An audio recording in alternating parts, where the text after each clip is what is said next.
2, forward, 1, 2, 1. So it's me, Coach JR na naman. So nandito ulit sa Tabing Dagat. Medyo hindi tayo nakapag-upload na this past few weeks kasi napaka-busy natin. So ngayon sasagutin natin yung tanong ng isa nagtatanong dyan sa may taas. So, basic ng footwork. Alam nyo, kung nakisimula ka sa boxing, ang footwork ang isa sa pinakamahalagang dapat matutunan mo when it comes to boxing. Bakit?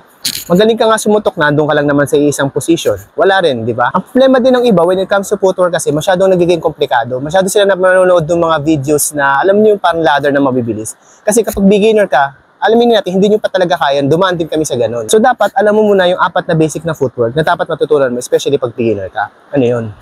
Yung unang footwork na dapat mong matutunan is yung moving sideways. Sitting position, yung paa mo is dapat nandito. Nandyan. So, ang moving sideways mo dapat ay hindi pag ganon. Ang unang gagalaw sa inyo is yung back leg. Tapos, susundan ng kabila. Tapos, moving other side, pag ganyan. Nagiging itsura niya from here, step, side, guard, step, side, step, step. Wag na wag yung uunahin to. Kasi, hindi kayo makakagalaw. Kasi may parang haharangan nyo yung pinaka-frontal na attacks nyo. So, from here, ito muna una, tapos pangalawa. 1, 2, 1, 2. Yan yung moving sideways. So, this time, moving forward. Problema sa mga ibang nagbaboxing kasi, kapag nag-move sila ng forward, naglalakad sila. Huwag kayong maglalakad. From guarding position. So, pag mag-move kayo forward, ito muna unahin nyo. Sunod yung kabila. Huwag nyo siyang, huwag kayong nga hakbang. Unless kung may advance na kayo. From here, so, 1, 2, 1, 2. Pag backward naman, ganun din. 1, 2, 1, 2. Moving forward, on your guard.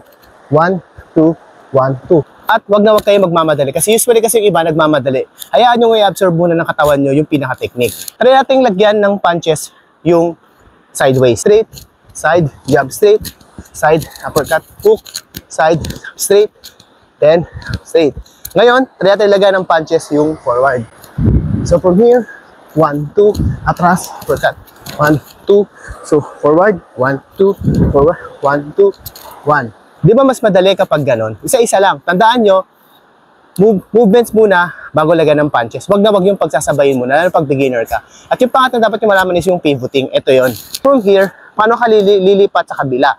So, tandaan nyo lagi, imagine nyo, ito is nakapako sa baba. May bearing lang siya. Ang gagalaw is yung likod. Yan. So, nandito na kayo. Babalik kayo sa harapan. Okay, from here, punta sa side. Yan. Usually, ginagawa yan kapag nagka-counter. Pasugod yung kalaban nyo, hook. Yan. Diyan usually ginagawa yan. Hook. Sabay straight. Forward. 1, 2, 1. Tapos side. Upper hook. Pivot ulit. Baba. Ano lang kadali ang footwork. Huwag yun ang pahirapan yung mga sarili nyo. So, tandaan nyo lagi, pag basic ka, pag bago ka pa lang, moving forward, moving sideways, at pivot. Okay? 5 na yun. Next video.